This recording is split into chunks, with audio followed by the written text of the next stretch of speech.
I have the shittest list of the three of us, so I'm it's... sure, but it's all subjective, but like, fuck it. I mean, it's also, and we don't have to go like the same order each time. Yeah, no, we just Wing it. If you want to wing it, that's fine. Would be... I have a kind of way of making the video, so it's... Alright, it works, yeah. Do it in an order, we'll do Yeah, it. it's better in order, if you don't mind. Cool. Good stuff. Right. Well done, lads. Hello, everybody. Well, we agreed on that we're going to start the video. That's actually a lot more organised than you got it. To be fair, yeah. To be fair. I love how as soon as we agreed that I ruined it. But That's how it works. Anyway, hello everybody, it's your old friends at Monday Madness, and welcome to something completely different from what you normally expect from us. This is our top 100 games. Jonathan, Adam and Neil joining in the room here. I'm back, bitches. Yeah, just for one night only, potentially. I don't know how we managed to afford them. No. I'm just here. I was told I can give my opinion and then leave. I was sold. That's how it works. So yes, what we've done is we have basically gathered what we think are our best/favourites top 100 games we've ever played. Neil, would you like to give us a rundown of the ground rules that you've set for us? So basically, one of the rules was, it's a game you've at least owned or played for a good couple of hours. Let me just change my list.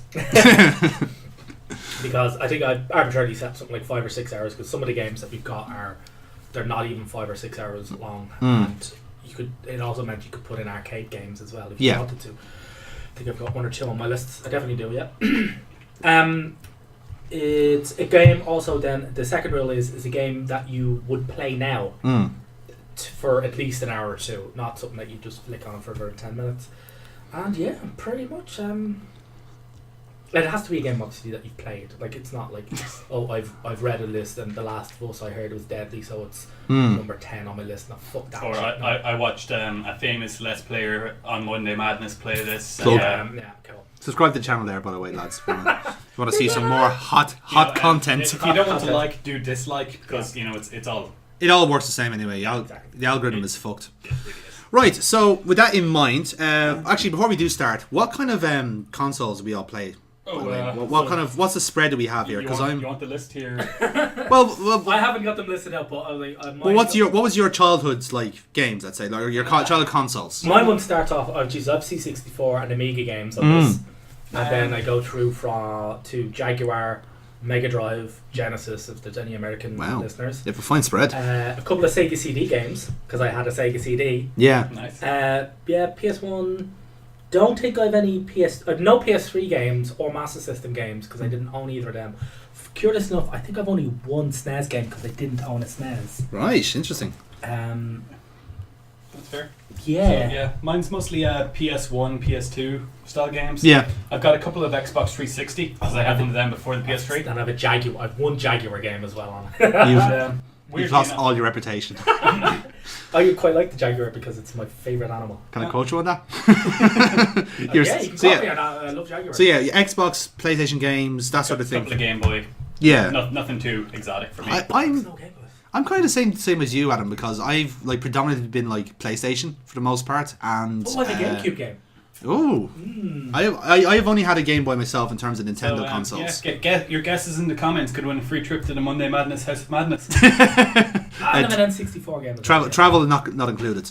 Travel, accommodation, and we don't tell you where it is. But by all, you have to use your skill and judgment to find out where we are from, based off the geo tagging of the microphone. But so.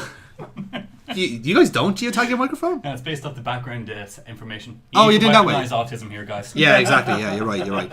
So anyway, Adam, would you like to start us off? I really wouldn't, but I drew the short straw. So your number 100 is? My number 100 is the first game I ever got with my Xbox 360, actually. Mm-hmm. That's why it's so far down the list. Oh, God. It is Project Gotham Racing 3. Oh, my God! And I will let you guys know this is the only racing game I have ever played. Wow. Which is why it makes it onto my list. What a fucking low bar. For sheer novelty, it's on my list. Right. So, how do we do this? Do I tell you a little bit about the game? Yeah, give us a background. Give us a rundown. Yeah. So, from what I can understand, it's a generic racing game in that you race around a circle, you try to be the first car to cross the finish line, and then if you're really fast, you unlock the same track backwards. Oh my God. That's so... No, I know of the Project Gotham series, and they're all just pants. It is. I sunk a lot of hours into it because, as I said, it was the only game I had on a new system over Christmas when all the shops were closed. Yeah. I unlocked the fastest car in it, which I believe was a Ferrari or something like that. Yeah, they also had the licenses. Really shit drift. Yeah. So, really shit grip. But Yes. the fastest car in the game with the fastest acceleration. So I just ended up drifting around every track perfectly. Yeah, it was brilliant. Even the last one I got down to like the platinum medal and everything. Oh dear. So I've spent way more than the 6 hours in it, and I feel like if I were to pick it up, muscle memory would get me through it Probably, yeah. for about an hour. You know the physics of a driving game is bad if you can do everything through This drifting. is literally skirting the rules Neil has set. See, this is coming from someone who has played quite a lot of racing games over the years. Some great, some shit, and If you can clear it sideways. yeah, it's not a good game. It's Yeah, not a good Really? game. Because I thought the whole point of it was to block all the other cars from passing you. technically speaking, yes, but not with the arse of your car and the side of your car. I see. So anyway, right. So my number 100 then is a little bit left field. It is a Pokemon game, but it's actually a ROM hack called Pokemon Prism. So this is something we played on the channel. I didn't watch it. No, no one has. That's the problem. That's why we stopped. But it's a ROM hack of Pokemon Crystal, right? And it was a one-man project initially, and it was actually it's impressive from an engineering standpoint because pretty much everything in the game is original. There's new sprites, there's a new land, new characters. Pokemon. He's actually gone up as far as Gen 4, and he made his own legendaries as well. Yeah. But what happened was there's actually a lot of the mini games, a lot of content in it. I think he's even programmed like 3 or 4 different lands in it, which is impressive for a crystal ROM even to find the space. So just even from an engineering standpoint, it's impressive to actually hack that much in. Because I've dabbled in a bit of ROM hacking myself, so I know how hard it is to just even change a fucking sprite. So to actually pretty much change everything in the game is something else. But the beauty of it was that this is like a 5 or 6 year project from this guy. And it got to the stage where it was nearly ready to release, and the Twitch Plays Pokemon channel caught wind of it and said, we'll premiere the game on the channel. And because Nintendo killed it. Nintendo killed it.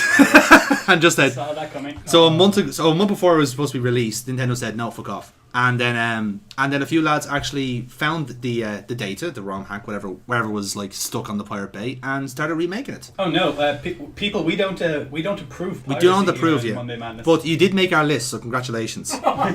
So the work still goes on for that one. So Neil, you're number 100. This is the one we've all been waiting for. Yes. I'm going back in time to the Mega Drive or the Genesis for any American listeners. Only Europeans here now. And yes, the purity. Don't worry. None we'll of that use, off-breed scum. Mudbloods, as we call them. We've lost half our viewership already. You've lost me already. So yeah, it's one of the first games I ever got with my Mega Drive, and one of the best 2-player games that I've ever played, and it's quite funny and kitsch, and it is Zombies Ate My Neighbors. I've heard of this. Yeah, it was quite good. Basically, like you were either this mad fucking haired kid with 3D glasses on permanently, or I think it was his sister, or maybe a girl he was trying to fuck. Could be It's all both. the same. It could be both. And Yeah, it yeah. was just, you were just up against a plethora of like movie monsters, rescuing civilians, and I think like your initial weapon was like a water pistol, and then it went Very effective. yeah, no, it was. I think it was. I'm not sure if it was Holy Bless or whatever the shit. But yeah, and it all went up to like fucking Pandora's box item pickups and bazookas, and the enemies ranged from like zombies to psycho Chucky dolls with axes that were fucking terrifying, and Jason Voorhees style mad fucking axemen and hockey masks. It was really, really good, very, very fun, and not only is it a game I would pick up and play for more than an hour or two, it's a game I have done. I've actually managed to get my Mega Drive to work with my 4K television at home. And I fired it fucking up, and I fired up zombies. I'm not sure if the telly's upscale it or something like that, but I just don't. Yeah, it's a higher quality. Yeah. So I'm able to say I don't remember it being just that crystal clear, and it was fucking brilliant. Excellent. Yeah, I think it's my hands keep cramping up with the old fucking Mega Drive fucking. So I thought you were going to say That is arthritis there for a second. Yeah. Showing. Go Yeah. Adam 99. Yes. 99. Okay, I've gone a bit left field on this one. This is a game that I sunk maybe like 10 hours into playing. It's a really short game. There's definitely not 10 hours of content in this, people. It's a game called Vortex. Right. Now this is a game where you're like a little knight and you're walking along a wall, and then as you walk up you kind of build a wall behind you. Now there are like dragons and things that fly around the map, and if they ever hit your wall without you being connected to another preceding wall, you will die. So you kind of like build a wall out behind you a la Snake, but then when you reconnect to a wall, you capture everything in the zone that you've captured. Oh yeah, it's like So it gets to be, if you put it onto like the extreme difficulty, you're going so fast. Well, the enemies are going so fast, you're going really slow. So you're kind of just edging out, trying to build a wall around things to capture everything. Yeah. It's just this beautiful little game that I've sunk so many hours into. And I know it's really simplistic, but I love it to death. Aww. And I still have it on my PC now. That's fantastic. That's great. No, that's the kind of shit we're looking for in this. I've not played that. Yeah, neither have I. I've never heard of it. So that's the sort of stuff we're looking for here. Anyway, so my number 99 then is another a freeware game from a relatively famous creator by the name of Yahtzee Croshaw. It's Trilby's Notes. Never heard of him. Yeah, no, he's kind of a bit of an author now at this stage. I don't have any of his Cthulhu Mythos on my list. Yeah. I remember actually fucking really loving those games. Yeah. They were The really Netflix well trilogy, right? Yeah, the Giselle Mythos. Mythos. Yes. Mythos. Yeah. So I've played through them myself, and I've gone for number 3. I think is the best one of the 4 because because what it's done is because the first 2 games were kind of like very literally polar opposites. Wait, I might be wrong in this. This is a side story, right? Kind of. It's like it's actually like the lore building version. Like there's 3 core games, which is 5 days, 7 days, and 6 days. Yes, because you can't count. You can't count, no. It's 7, 8, 9 and all that shit. But anyway, but Trilby's Notes is the kind of like the knitwork for all the lore and the kind of the storytelling, basically. So you have this one kind of these 2 separate stories that happens at 2 different parts of the timeline, and then Trilby's Notes is kind of like explaining everything, obviously retroactively because he had no reason to do it at the time. He didn't plan this. No, he did not. He was right on the fly. But it kind of shows as well because everything. Not on the fly. That's fucking brilliant. It's actually really impressive. They're fantastically well written. Yeah, I really like them. And it's really impressive how he programmed them. It was all done on what, Game Maker? Or, AGS, yeah. AGS, yeah. And I thought they were fantastic. And the great thing about it was the mechanic of it was clearly taken from Silent Hill, which was basically like the 2 kind of like a light and dark world. Yeah. But the way to transition between them is basically you have anti-anxiety pills and a can of Coke. Because apparently a can of Coke makes the person anxiety. Who's supposed to be like a famous spy. The caffeine. Caffeine, yeah, exactly. Yeah. So that's how and it's a really clever way. So you might have a locked room, for example, and you can't get into it in the real world, right? But what happens is if you like drink some Coke, move out, come back in, the door's open, take the pills and go through the door. Obviously the Coke is laced with acid, you knock on the door, someone lets you in. That's how it works, yeah, exactly. So really nice idea and I'm actually kind of upset now I don't have any of his games on my list. And the lore that it actually builds is really, really well because when you download the game he has all the text he wrote as part of the world building. Brilliant. Yeah. No, that's really good. Neil, number 99. My number actually that was really good. My number 99 is actually one of the very first PS1 games I ever got and one of the first Japan-based games that I ever played.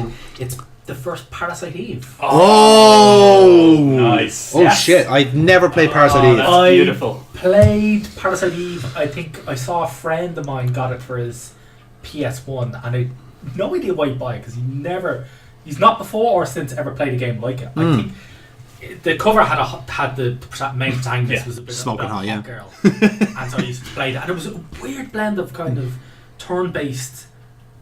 It was sort of like it was played out like Resident Evil, in the tank controls, yeah. But the combat was all turn-based. So when you ran into somebody, it triggers an encounter, but it didn't go into a different screen. No. It's just the monster that came. Yes, it's all natural. And then yeah, you had like. The HUD comes up, the numbers of your health bar came up and all. So it was really, really good. Really liked it. It was very atmospheric.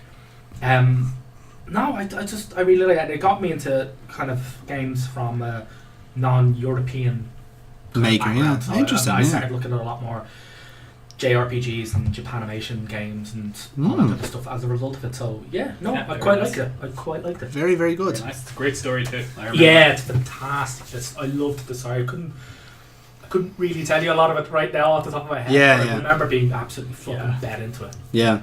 Go for it. Adam 98. 98. I'm going to say this. Don't judge me.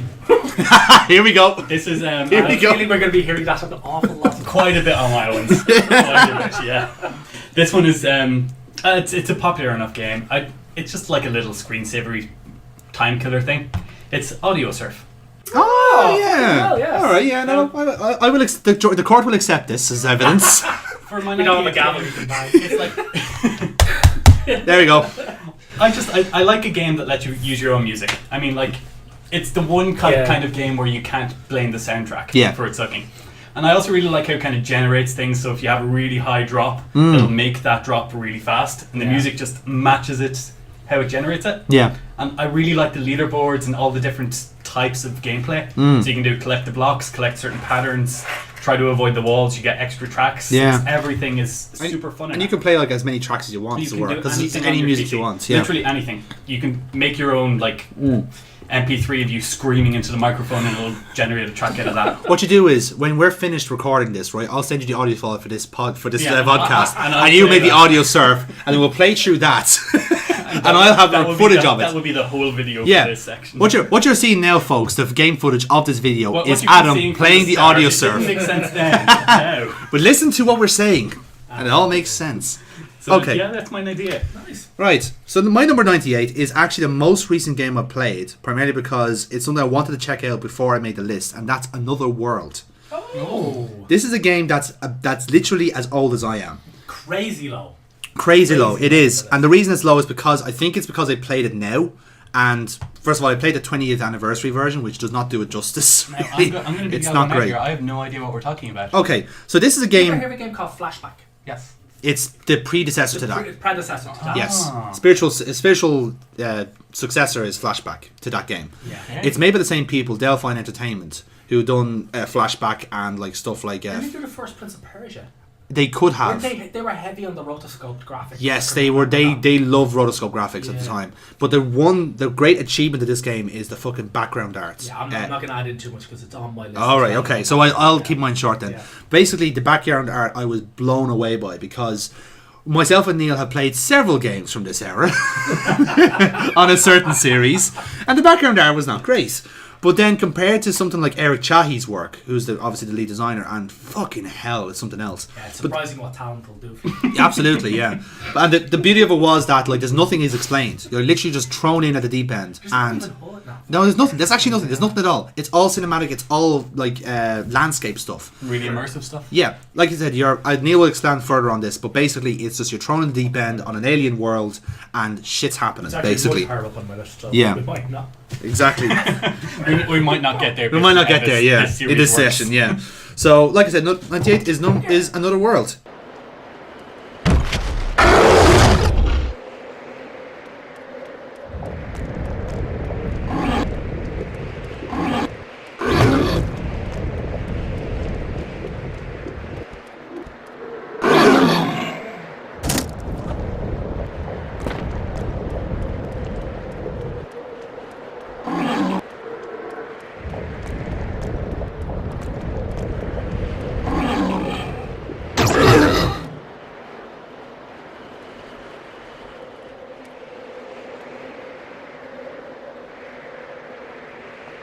Neil, you're number 98.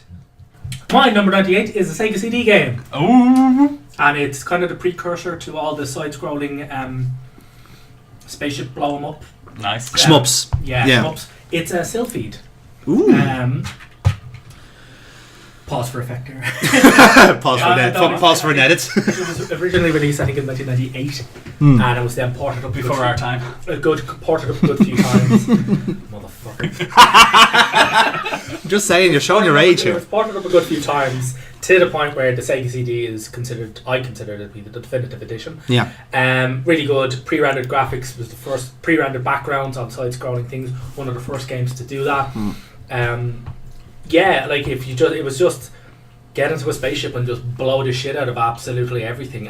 It was the R-Type of the side-scrolling things. I think R-Type is actually on my list as well. It's much higher up. Spoiler. But spoiler. Yeah, but yeah, because we care. Sylphied was the first game I got with my Sega CD. Nice. And Jesus Christ, that really actually helps. it wasn't. It was the second one. The first game I got is I think a bit further on.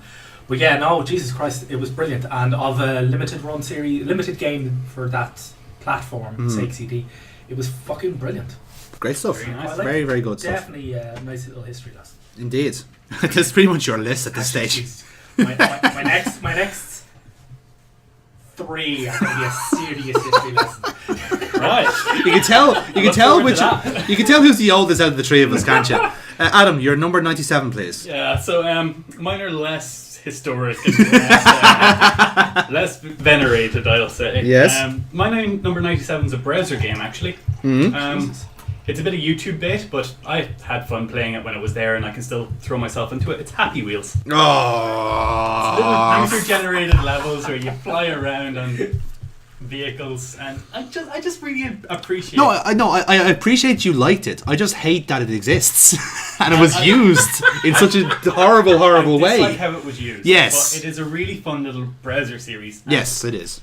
I know you have to, search for the 5-star ratings, and then half of them are just people like, give 5 stars if you like this, and give 5 stars to help me grow, and it's like all that shit. But when you find the truly fun levels, Yeah. the ones that actually take skill, that are fun, that are like bottle run, Yes. Not the lowest common denominator. yeah, Yeah. those type of things. The pogo levels are really fun as well. I find they're just, I don't know, there's something that makes me smile and just kill time on them. And even now, I can go back and kill like half an hour or 2 hours on it. I think when I just everyone need to. everyone needs that time killing game, really, No, don't they? absolutely. You Yeah. don't need to fucking like dive head into every. Not every game needs to be an immersive. Yeah. Yeah, it doesn't need to be a masterpiece. If No. people can enjoy things, that's all I'm saying. Yeah. So judge me if you will, people. Oh no, don't get me wrong. People are not going to judge me now for my next entry, number 97. This is my time sync game, funny enough, and it's a bit. It's definitely left football field. I think you find. It's FIFA Manager 13. Oh my god. 13 specifically. It's the last one they made. Well, they made 14, but that was technically 13. That just was technically FIFA 14. No, it was technically FIFA Manager 13, but just with 14 lashed on. It didn't make any changes because that was literally the last one they made. But all Was it that they only up before Champ Manager or because Champ Manager? well, Football Manager just was cleaning the fucking house. Yeah. EA just said.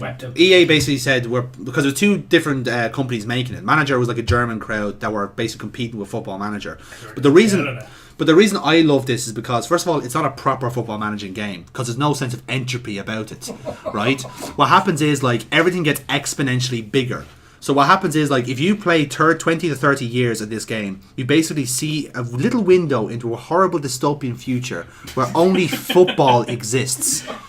Every stadium is like 120,000 people in it. So this is just like the anime's idea of what football is. Do you know, like in Metal Gear Solid 4, where like where the Patriots area has gone mental and everyone is now at war? Yeah. It's basically this, but I football. was about to say it's kind of like the Akira of football. Yeah, exactly. That's exactly it. Constantly just gains mass. Yeah, just keeps going, keeps going, and even fucking Ireland has big leagues. Romania is like one of the big. Romania had a Champions League winner again, and like it's just weird. I love how you're reporting this as if this news. In the This is gonna happen. 2040, lads. You don't know what's happening. It's Swindon. real to me, damn it. We've seen through the telescope into the future and it is Romania. There's gonna be 4 people called Kevin Kilban. Football Manager 13 was so accurate they had to ban it from competitive FIFA. That's what I'm saying. Yeah. But this is the gas thing, Adam, because I laughed at this years ago going, football will never get this ridiculous. And then this fucker's gone for £20 million, like the game said. So don't laugh at me. Is it set 5 years in the future? It's set 5 years in the past. It's had a head start. We're through the looking glass here, people. Football is wrong. Football's broken. You've heard it here first, folks. Time is But no, great game. Unfortunately, it's linear. Great game because it's automatically broken, just like every FIFA game. So, Neil, number 97, please. Meet Dorito here. Go for it. Back to the Mega Drive at number 97. It's a really funky game, quite literally. I used to play this with my brother. 2-player, nice. Although he will deny it. It was only really worth playing 2-player. It was kind of one of those games where you could play it on your own, but there was just no fucking point to it. A lot of the jokes would be missed. It was a weird game that defies... I've never seen anything like it. It defies any type of classification. It's Toe Jam and Earl. Oh my god. I have heard of this. I remember playing this with my brother.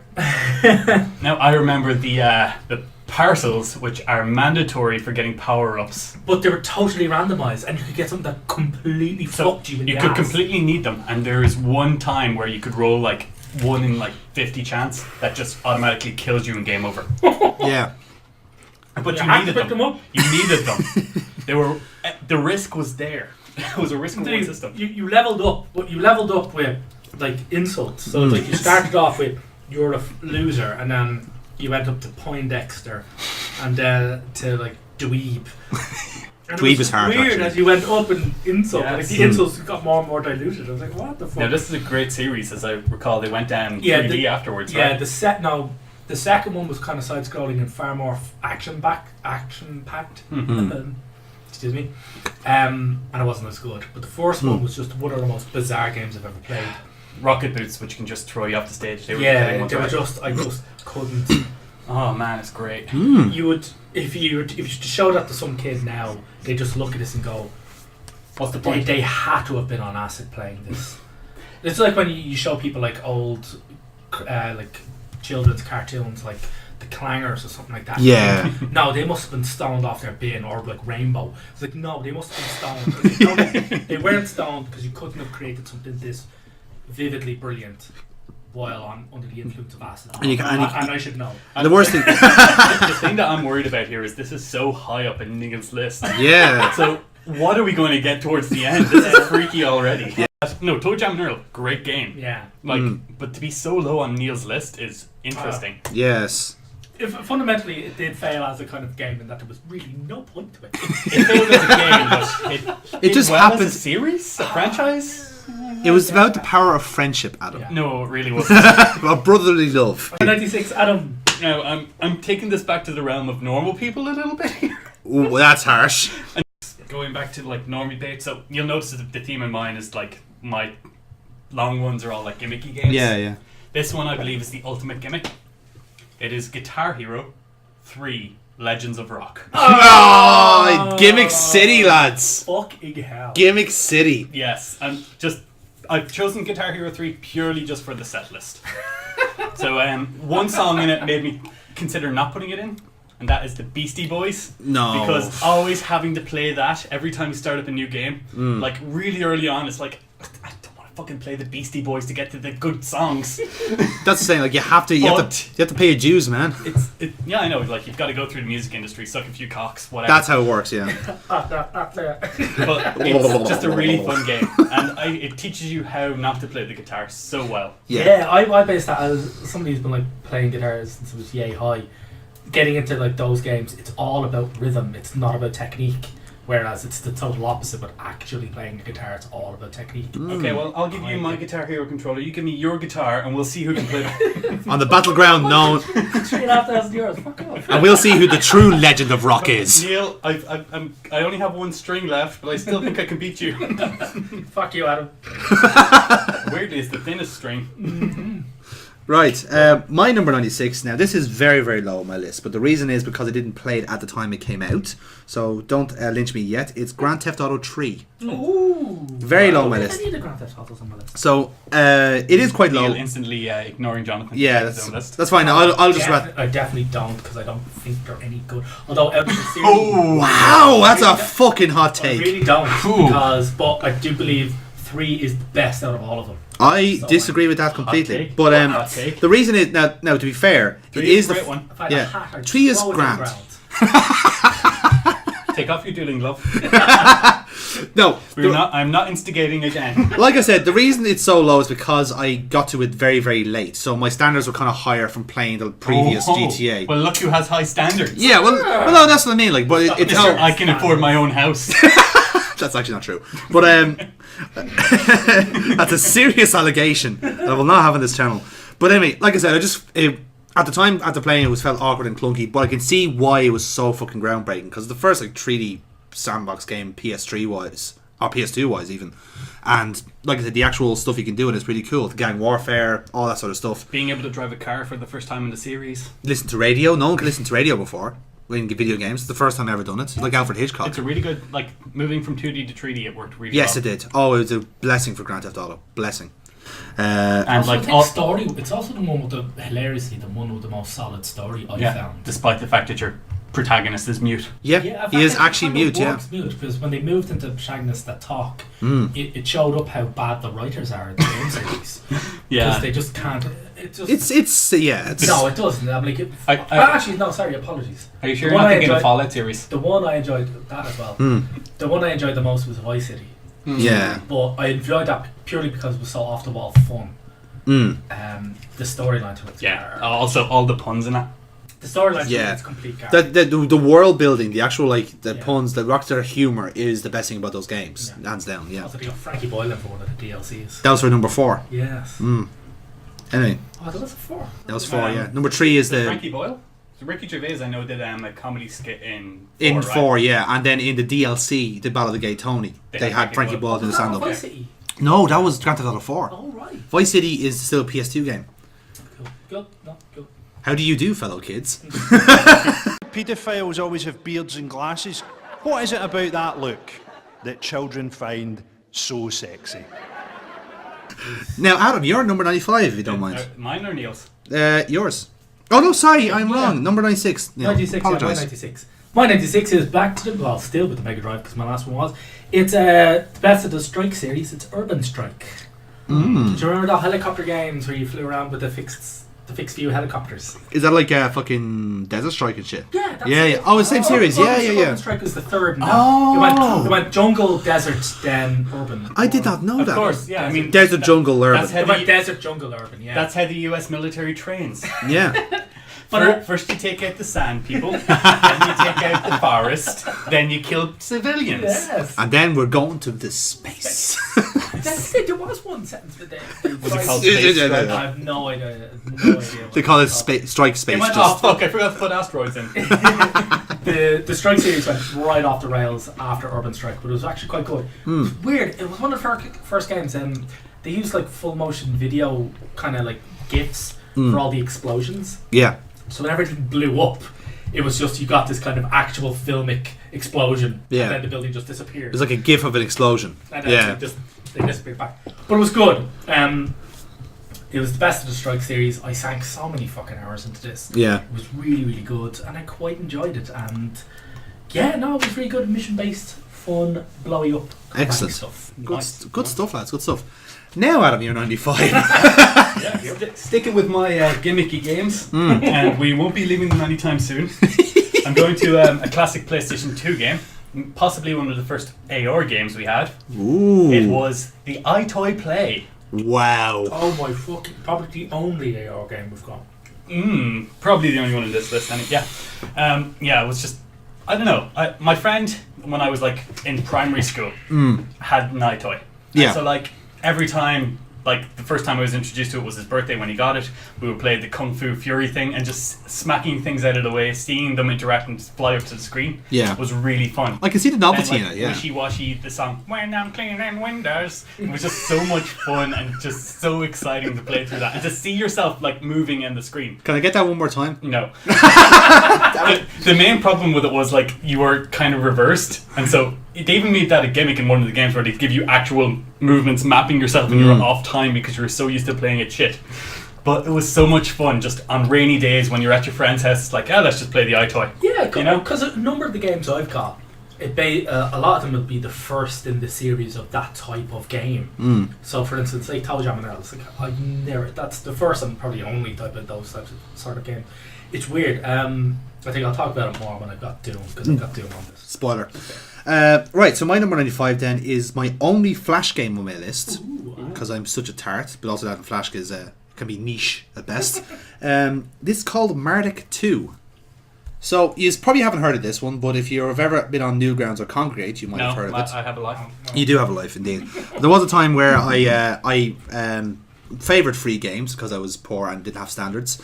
But Marduk 2 is actually... that's me now. But the Marduk series is actually really, really good. It's really well put together. And it's very much based off Final Fantasy 6, 4, 5, that kind of region. That's on its A SNES. Flash game based on that. Yeah, well, as in like the same graphics and the same layout, the same ideas. The main kind of story is, first of all, the guy who was trying to make 8 editions of this was a bit optimistic. He got the 3 and gave up. But So what, he made 8 first and was working his way down? no, he had an idea for 8 games, but he condensed them all into 3 in the end. But I never actually finished the story. But however, the first game, basically, you have this character called Marduk, who's a kid at the time and gets basically, I would say attacked, but he basically merges with an alien alien that crashed from space. Where did the alien touch you, Jimmy? Please indicate on it all. Yes, but basically the sequel then is when the kid is basically grown up to a teenager and is now And it turns joining. out that he created a fantasy story to explain away being molested by the priest. We get it, Jonathan. Okay, right. Well, sorry, I didn't want to say it in such a You don't want to subtext. hear about your fanfic game, man. It's not a fanfic, Neil, if it's true. But yeah, but like I said, 49 on my list. but yeah, the game is actually just really well put together for what is essentially a free game, and it's actually just worth checking out for the pig iron of it. Really, it's just a good story because all it is just basically this kid who has now been coexisting with this alien, and now the alien cohorts are starting to kind of like start invading the planet as well. That's quite weird. You mentioned Another World as part of your Yes. list. The sequel to that, Heart of the Alien, which is it's odd because in Another World you meet an alien. I think what's the alien's name? I don't think it was given a name. Goran, was it? Fuck, no, I have no idea. But anyways, the sequel is the game, but just played from the alien's perspective. Yes. And it's very, very good. Same idea as well. Like Very same idea. So, Neil, your number Number 95. 95, I'm going back in time to my childhood, to the C64, to get one of my favourite games. They had electricity back then? They really did, actually. Water wheels. I had to whip that hamster hard in that wheel. But one of the games that I'm like... He's not kidding, folks. No. The game is Shadow of the Beast. I've heard of this. Yes. I have not. You probably have heard of it because they've remade it. Oh. That's why I've heard of PS4, it. Yes. Yeah. The original C64 version, fuck me, like, you kids don't know hard. The game was... That's what Neil says every time he whips out his phone. Hey ladies. But no, it was bitch hard. You had one life. You kids don't know hard to the ladies. Yeah. Oh. And it was bitch hard. You had one life. The puzzles in it were insane. It was filled with just places where you could just miss an item and that's it. You just screwed yourself locked. Deathman walking, yeah. It was designed like that. It wasn't poorly done. But it was fantastic. It was one of the first games I ever saw that utilised parallax scrolling in the real field runnings because your character is kind of this human mutant hybrid who's got like a 60km/h running speed. And so they would just whip fences and walls. If you're running in a field, they would whip the fences and walls at the front of the screen really, really quickly. And it gave a real sense that you were moving very fast. Yes. It was brilliant. The sequels then, there was 2 of them, Shadow of the Beast 2 and 3. But your character got progressively more and more human. And it was really, really good. The remake is actually very good. It's very combat-y based and very, very gory. Quite good. If you can get it on sale, pick it up. But C64, Shadow of the Beast, history lesson, kids. Get into it. There you go. Nice. Now, You probably can't. It's so old. You probably can't even get it on an emulator. Whoa. I'd say you That might. is old. You might get it. You might get it out with it. I would be surprised. Yeah, I'm sure there's some guy there with like You an could old. probably get maybe one of the Amiga versions. Yeah, I was thinking I had Amiga. an Amiga as well. I have a few Amiga games on my list, but you probably won't be able to get the C64 version, which is actually just as well because the Amiga one had more colours and a higher colour range and shit like that. Okay, A more powerful machine. Adam. Go for it. We're down to number 94 now. Yes, we are. We've gotten through the first 5, which were, bad games. By all around, I think. That you unconditionally love. Yeah. We're moving now on to tolerable, I think, is the... Danger. Okay, I'm going to say it straight up. Time Splitters 2. Oh, that's low. That's crazy. That's low, real man. low. That is. The reason why it's so low, That's super low. I've had to play it in recent years with a really shit controller.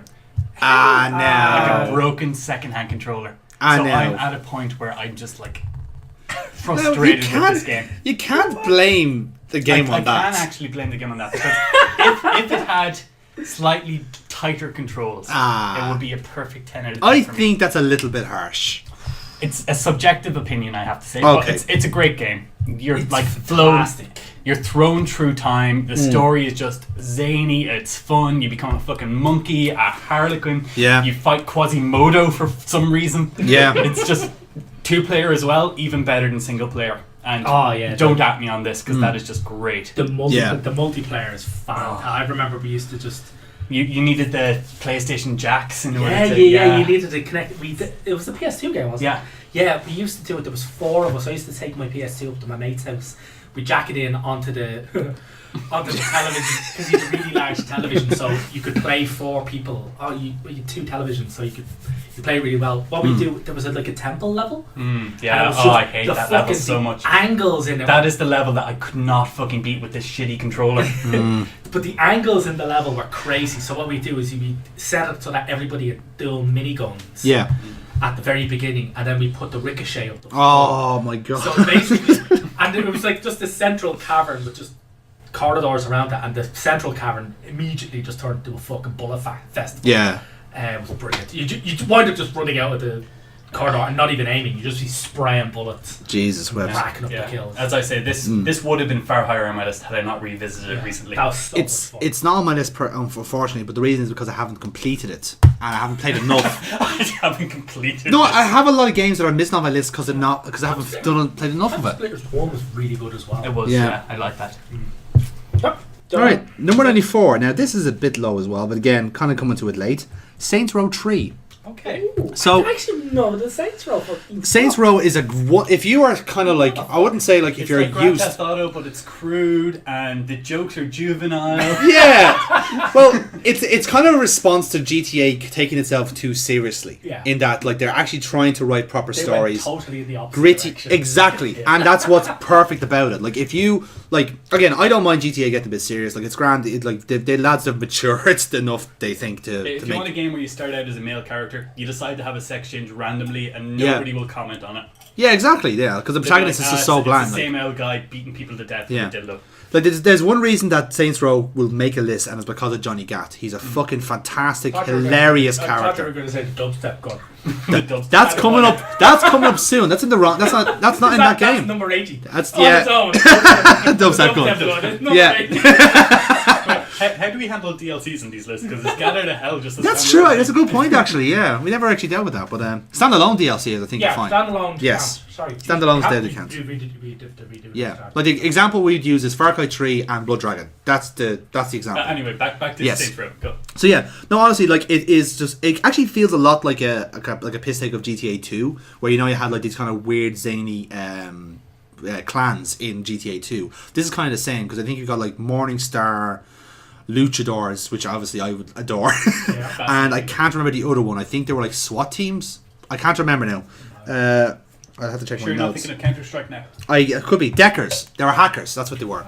So you had hackers, you had basically the elites, and you had wrestlers. I mean, what more do you want in a GTA sandbox game?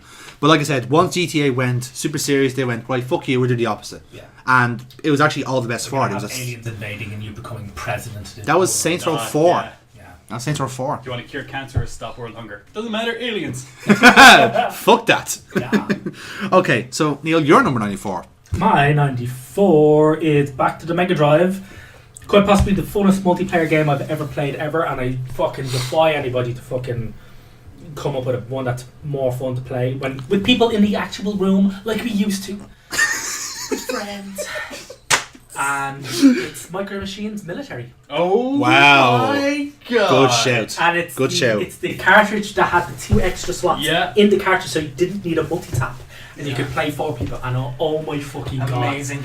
The amount of fucking get-togethers of friends' houses where we were just fucking playing around with that. Yes, but you'll remember you could play 8-player with 4 controllers. Yeah, you could, and the thing is that what they did, and they did it in the funnest way, in that you couldn't actually stop your cars. Yeah, just cars constant They acceleration. just going, yeah. accelerated all the time. Was that always the case with Micro Machines, though? No, it was only specifically for this because you had to Okay. give up your accelerator and brake. In part of the right. base, you basically turned the controller to the side. And you Just each to keep took- it going. Yeah, and what was even more fun is because you had to stand sideways, you were kind of playing like this without being able to look at the controller. so much fun. That's great. With 8 That's people, brilliant. the screams of laughter were just... Like, you That's good fucker! Why did you do that? You killed both of us. We were supposed to be a team. Yeah, always ruined by that so one good. cunt who, when you That were one playing... cunt who knew how to play. The one cunt who, when you were playing at tanks, when everybody, he wouldn't accelerate at the takeoff, he would just wait for everybody to get ahead, and then he'd just launch a bomb and blow everybody off the fucking pitch. Yeah. And then he'd just accelerate to the top of the screen. Yeah. Yes. Perfect. Hate those guys.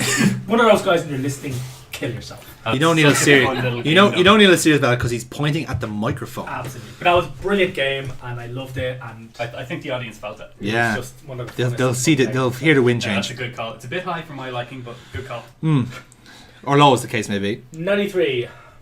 93 from Adam is my first arcade game on this list. Fucking hell. House of the Dead 3. Wow, good nice. shout. Good shout. Enough said. Yeah. Actually, that's brilliant. Because my number 93 is an arcade game, and the only reason this is on it. The only reason House of the Dead isn't on it because I put this on it. Well, so nice. House of 3 Dead first then. Quite Just tricky. fun game. On the rails light shooter. You shoot off the screen to reload. It's technical. It's fun. Coin fucking eater. The fucking cabinet for that scared me. Was that the enclosed, the fully enclosed cabinet? Yeah, that was the. Was House of the Dead 3? Was that the one with the shotguns? Yes. Yes, it was. It was. It was so much good. It was so fucking good. Yeah. How was the English in it? I don't recall. I skipped cutscenes. Yeah, because I remember House of the Dead 2 has like, this is the final battle. Some weird polygon woman running from Yeah. fucking huge plane. Goldman, what are you doing? I'll tell you the story for it. It's just when I was like 8. I know, young. Is it 8? No, it couldn't be 8. I was young enough. I was like on a. Stop! Neil fucking looking at me. He was young enough to know. That's a line you've used before. Not another. That's libelous. Not That's another libelous. church story, Adam. Anyway, I was on holiday, like at a seaside port town, where the only thing there was an arcade. Yeah. So like the only fucking thing that I'd spent my time doing was going to this arcade and spending my pocket money playing House of the Dead 3 the exact same story and from my one. Silent Scope. Oh shit! And That's actually on mine. It's further up. Fuck. now I've kind of broken the rules in this, but I've definitely done more than 6 hours in it. Yeah. No, that's fair enough. But That's fair. I've never finished it. Yeah. I never fucking got past like the second boss. Yeah. And it's just so much fun. And even today, when I see it, I still every time I pass by, I have to either resist the urge to keep going with the people I'm with, or I will just throw fucking €10 into the cabinet and play it. It's funny you should mention that actually, because I think we might have a hat trick of arcade games here for number 93. What? My number 93 is Time Crisis 2. Oh, brilliant! Let's just be fair here. This is my entire time in college. Right, I just have to say, Pretty much. Just have to say, we have not coordinated. No, our no. lists. We have not collaborated on our lists. No, So actually, these are all new to us. All mystery. Time Crisis 2, I will say, is a bit special for all of us. Yes. Because this is a shared experience. Yeah. It's a shared experience. Myself and Adam and a few other people who you know who you are if you're listening. You're probably not because you have normal lives. But like I said, you guys, this pretty much was a college experience, religious experience. This was in our college breakout room. Yeah. The only arcade game there. Pretty much that and fucking Sega V Rally, which was broken. Yeah. And whatever the fucking hockey thing was. yeah, it was always broken. Yeah, it was always broken. And like I said, it was just the fact that I think pretty much every lunch break we had one crack at Time Crisis, and it's pretty much the only reason we've been late for lectures because we were getting so far into the game. Not the only reason I've been late. Just in case anyone's listening. But the fact that we were actually late for lectures because we were now getting so good. I'm sorry. We're getting so good at Time Crisis. We were actually affecting our college life. That's how good it was. But no. The fucking intro to it is hilarious as well because it's just an overly dramatic English. It's so great. It's Keith Walker, Robert Baxter. It's like what a great villain he is, Ernesto Diaz, Wild Dog. Wild Dog is the one. Wild Dog, character. brilliant. Oh, he was still got the gun. Yeah, he had the chain gun. Yes, He was the main bad guy of the first one. yeah. He just keeps coming He was back. he was White Barrett, but It's so good. yeah. At Neodyne Industries, we have successfully completed a global network consisting of 64 satellites. The project is named Starline Network. This is a monumental achievement. Hey, Starline will unite the world. I don't think so. The Starline Network is a mere front for a plan to launch a nuclear satellite into space. VSSE has dispatched 2 agents to prevent the launch.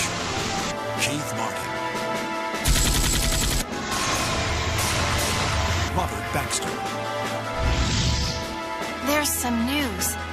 Christy Ryan, Still alive. Wild Dog. It's almost ready. My dream will soon come true Ernesto Diaz.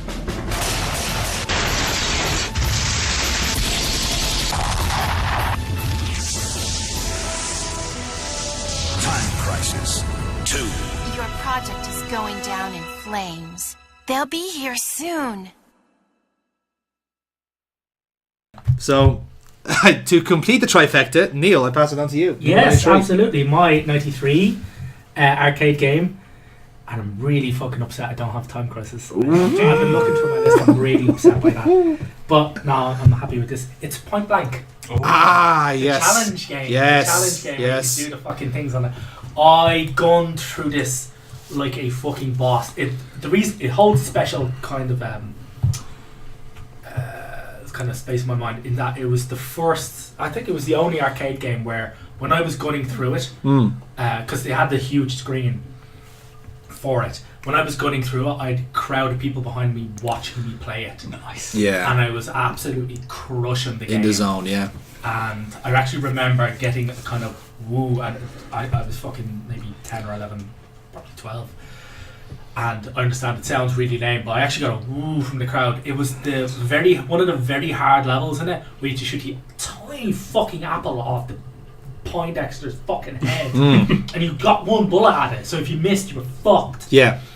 And I remember lining up the shot, and I hear a couple of people going, "I can't even see the fucking apple on a man's head," and I fucking nailed it. And I got that. I was like, brilliant. So that always holds a real, very sentimental part, narcissistic point in my mind. But yeah. It was the one time you were actually good at a video game. And in front of a crowd, and I fucking crushed it. Yeah, Yes. I mean, And also to get nobody's ever watched you play games since, Neil. Yes, No. not ever since. But no, it's fantastic. Well, nobody's ever watched me play a game I was good at. And nobody watches our stuff anyway, so it's fine. Yeah, that's alright. So, anyways, yes. good stuff. Now, Adam. 92? 92. 92, okay. Another car game, not a racing game.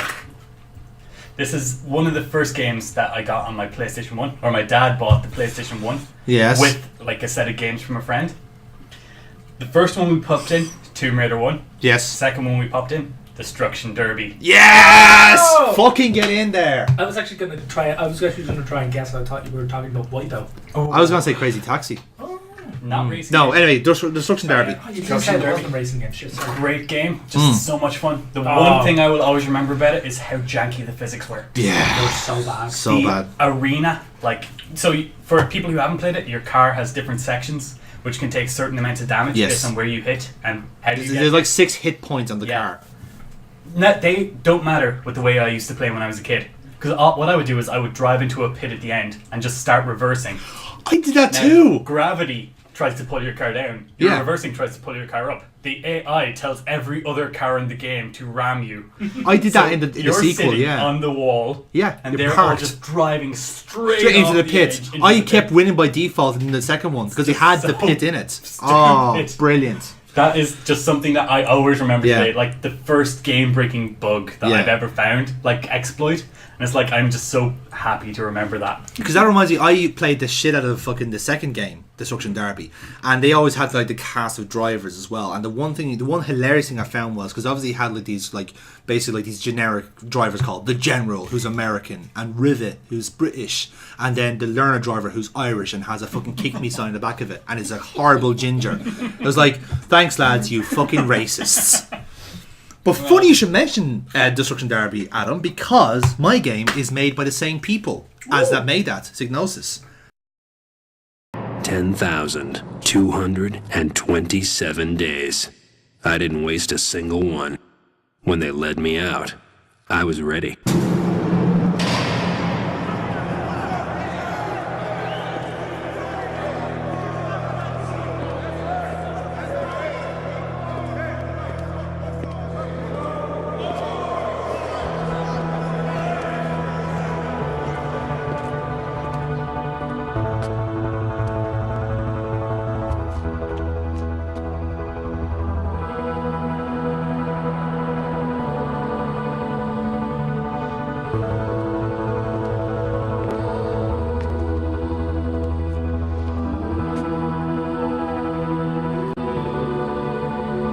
Nice of you to drop by, Ray.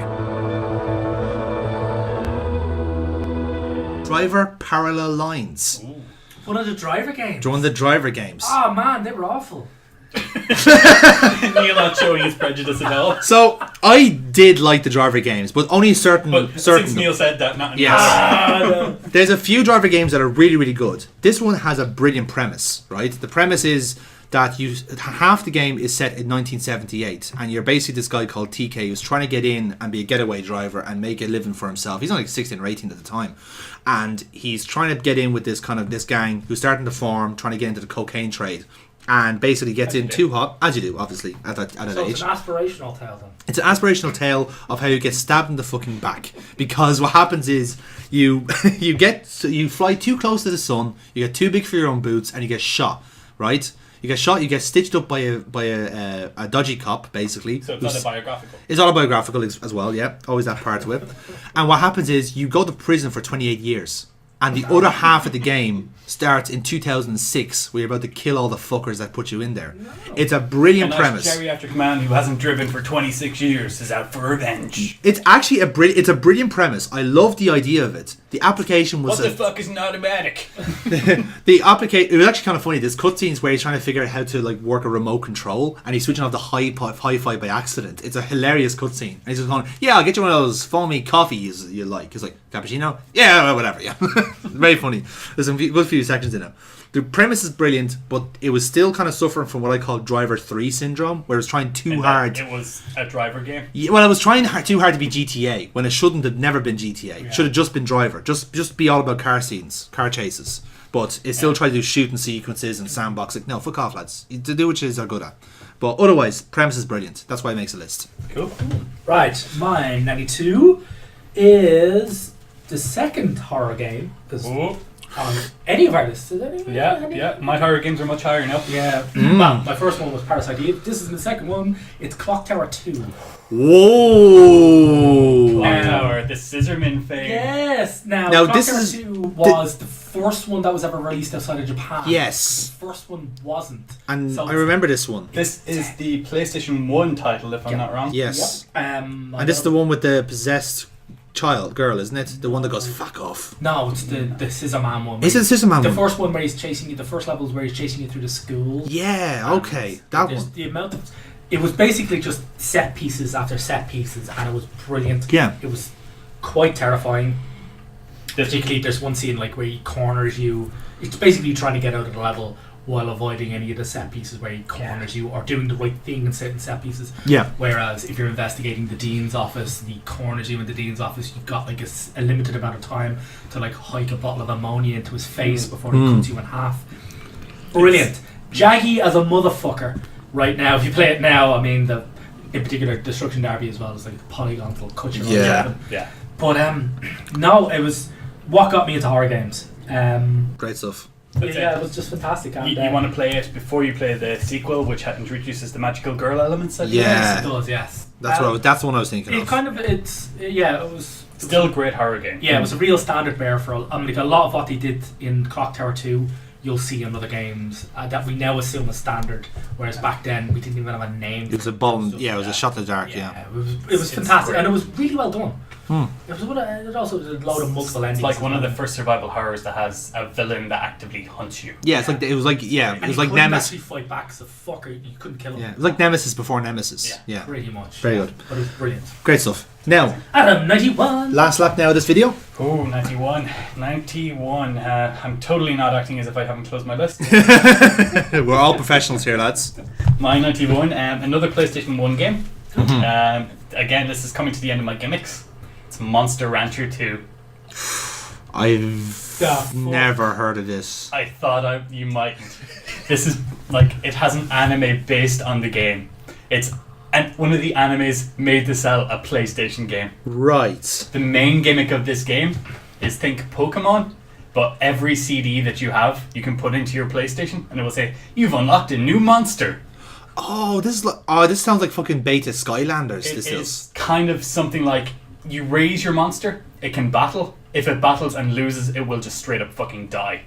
It is not something. Jesus. It will get injured, and early on in the game, you don't have enough money to take it to hospital. Yeah. So you just have to cryogenically freeze it and then like merge it with another monster, killing it, making a new monster. You've not enough money to take to a hospital, but you've got the money to freeze it cryogenically. That's for free. Do you not have because access to different the monster slots? Yeah, You yeah. can only raise one monster at a time, and it's so weirdly, fun. Just raising this monster, like you name it, you grow to fucking. It goes through like 3 years before it dies. So you play with it in the winter in its first year. It's like, okay, yeah, like he's a kid, let's play with him. You have a snowball fight with him. That increases his agility. It increases his friendliness towards you. It's like, okay, I'm going to lose ranking and not be able to keep you because you're too high level a monster if we don't win a tournament. Let's enter a tournament.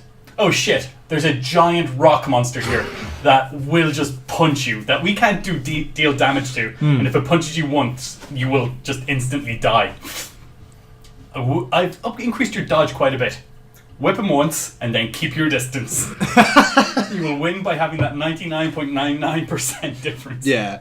That was my go-to strategy because I always just had to raise slime because that's, for some reason, the only moves I ever unlocked were slime moves. That's weird. It is such a fun little game and it's just such a time sink. Bizarre kind of It's a very Japanese game. It's kind of like a Pokemon game, but you can only raise one thing and it will die as soon as you So try to do it's anything like with a it. mix between Pokemon and a Tamagotchi. I was about to say, kinda. And kind of like Animal Almost Crossing like- yeah. elements to it as Yeah. well. Yeah, you get your own ranch. Yeah, it's a And virtual pet game, really. It was so much.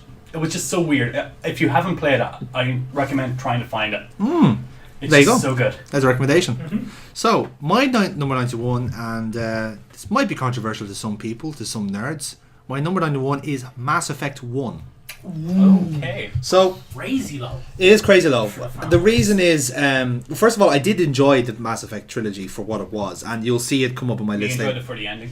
Yeah, the ending was bombastic, but no, I did like the first game. In fact, there was just not much to it because what I was doing was we're trying to world build because I think at this stage I already knew they were doing a trilogy anyway. Yeah, so they're just trying to world build, trying to get your dick as wet as possible. essentially, yeah, they were getting you acquainted with the whole idea of the trilogy. So it was a lot of It is by far the best sci-fi based dating sim out there. yeah, it is exactly, and then they also started making a game out of it, which is also exciting in a way. In all fairness, I actually quite liked the Mass Effects. I don't understand the sheer amount of abuse they get. I liked Mm. I liked the first one, and then it kind of went more of the same. Then The way I Disappointing. see it is, it went from like if you're kind of like using it from Star Trek to Star Wars. Like the first game was very Star Trek. It was a lot of like just like talking to aliens, being mates with them. that's what I liked. I And liked then- how much weight your actual dialogue options had in the Yes, first game. there's a lot of And choice in then it. it seemed Yeah, like, oh, this is getting too The complicated. Let's second just get game rid was of all very that. much more action orientated. Yeah. and then number 3 was all action because it was trying to range it in then from the Yeah.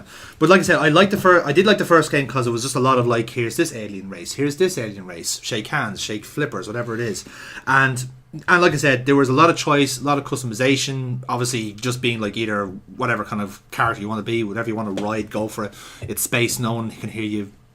Yes, I ran out of words Whatever there. it is. Whatever it is, Whatever that but quote is. the action is not is bleh, but it gets improved on in future games, which is just something at least. Yes, I mean, like Andromeda is the best in the series, as we all know. Neil, number 91, please. Vomit Andromeda. My number 91 is an old classic from Amiga days, and everybody will have known this, and everybody who doesn't should really at least get it. It's Lemmings. Yes, Also. bang on. Yeah, just one of the, actually, again, another really, really unique series of games nobody's ever tried to do before. Actually, Or not one I've since. played. I've never played. I Lemmings. played a bit of Lemmings, but not Oh, enough to man, be on the I list. fucking loved all the Lemmings. Yeah, Yeah, no, they were just crazy. Just really weird, very good lateral thinking games. The only video Puzzle game based games. on a lie. yeah. Yes, pretty much. It's nuts to think that those guys started with Lemmings and ended up with GTA 5. Yes, it's exactly, nuts to yeah, think that. It's quite crazy. But no, it was really good. The concept behind it was unique and brilliant. It was a real puzzler. Jesus, a lot of levels would just fucking wreck my head trying to get them all to the end alive. And then just getting really fed up and just hitting the nuke button and watching them all. So well Yeah. I was about to say, keeping them alive. You're playing it wrong, Neil. yeah, yeah. It was one of the few games that really catered to people's sadistic nature. Yeah. And, Well, no, like, it gave you a reason to be sadistic. mercilessly fucking butchered them all, you know. But Excellent. no, it was great. you couldn't really do it again. It was a real game of its time. Yes. And it couldn't do it. It's a classic MS-DOS game. Like it's like one of the first things that come up to mind with that. You know, Definitely. great stuff. Well, lads, that is our first part of our list. 10 to 91, 191. Don't worry, mine get better. Yeah, we all get better eventually. We like to think so. We like to think so, yeah. So, by all means, lads, chime down what you think in the comments, because obviously we are going to be doing this in tens. So, don't at me. yeah, he's on Twitter anyway, so it doesn't matter. But you can feel free to. Yeah, don't make a Twitter account for me. Send me the password and then at me. Yeah, that's how you do it. Yeah. Please leave your death threats in the comments below. So indeed, I mean it's all like interaction, so. Yeah. Great stuff. Algorithm. So lads, thanks very much for watching this, and we'll see you next time for numbers 90 to 81. Until then, lads, see you later. We're meant to do numbers. Oh, fuck's sake. Okay, we have to start this again now.